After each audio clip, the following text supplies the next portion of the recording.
మీ creatinine స్థాయిని నియంత్రించాలనుకుంటున్నారా?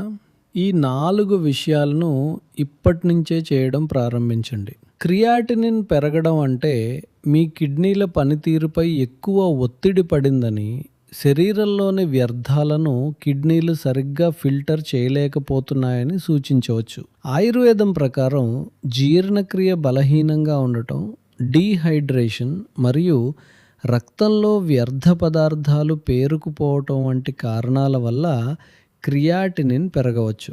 దీనిని నియంత్రించడానికి ముందుగా అధిక ఉప్పు మరియు ప్రోటీన్ తీసుకోవటం తగ్గించడం చాలా ముఖ్యం. అలాగే రోజంతా కొద్దిగా గోరువెచ్చని నీటిని తాగండి. ఇది కిడ్నీల సాధారణ పనితీరుకు సహాయపడవచ్చు. సొరకాయ, బీరకాయ, గుమ్మడికాయ వంటి కూరగాయలు కిడ్నీలపై అధిక భారం పడకుండా ఉండేందుకు సహాయపడవచ్చు. అలాగే క్రియాటినిన్ను నియంత్రించడానికి ఒక ప్రత్యేకమైన ఆయుర్వేద ఔషధం ఉందని చెప్తున్నారు. ఇది కిడ్నీలను డిటాక్స్ చేయడమే కాకుండా కిడ్నీల వృద్ధాప్య ప్రక్రియను కూడా రివర్స్ చేయడంలో సహాయపడుతుందని పేర్కొంటున్నారు. ఇలాంటి మరిన్ని చిట్కాల గురించి తెలుసుకోవాలనుకుంటే కిడ్నీ అని కామెంట్ చేయండి. పూర్తి వివరాలను మీకు డిఎంలో పంపిస్తాను.